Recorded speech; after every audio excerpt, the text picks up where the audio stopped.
अस्सलाम वालेकुम, क्या हाल है जी? ठीक हो? तबीयत सेहत ठीक है? तुसें देखो यूट्यूब चैनल उस्ताद बिल्ला जी लइए वाल। उम्मीद करें सारे खैर खरीत नाल हो सो। तो वीडियो शुरू करने तो पहले साढ़े चैनल को सबसक्राइब कर गिनो। तो वाला शुरू करें हाँ वीडियो।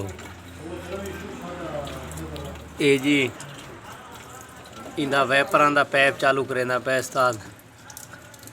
सारा पानी थले वटींदा पे। देख गिनो जी इंदा इतों ही इंदी एक छोटी जी मशीन होंगी है लगी हुई है। तुसें चिट्टी मशीन एक मशीन को मसला बन गया है। तो ये मशीन कड्डी तो सारा पानी थले उठी देख सकते हो तुसा। तो ये मैं हुण स्टार्ट पेंदा पिया। ते अल्लाह करे खैर।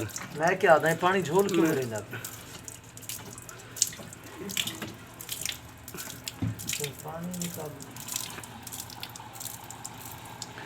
देखो तुसा ही दसे सो कमेंट जरूर के केड़ा सिस्टम करेंदा पे पानी को।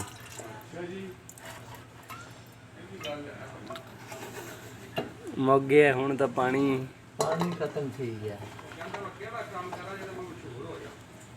काम वही करो जिहदे च तुसी नाम मशहूर हो। शारा माफी मुफ्त ये इंदे हुण वाइपर चला के चेक करेंदा पे। माए जी दहन मोया هذا بكونا هذا بكونا हाँ आईवा देनमो ओए देनमो है ढेड तो कपड़ाई कर घेने तेरी मेहरबानी। ये जी इतना बहुंगा अगर नेश गड्डियां ने इन्हां दा जितना कटापा लाओ इतना ही काम है। तो मैं हुण अपना नाम रखेंदा पिया उस्ताद रज़ाक अब्दुल रज़ाक, क्योंकि मैं क्रिकेट के नाम से जाना जाता था पहले। मैं बहुत अच्छी क्रिकेट खेलता था। तो मुझे ना अपने दोस्त जो थे टीम के लड़के जो थे वो मुझे रज़ाक के नाम से बोलते थे। तो फिर मैंने अपना जेन्युइन नाम कर लिया। तो वैसे मुझे प्यार से जो क्रिकेट में मेरा नाम था अब्दुल रज़ाक था।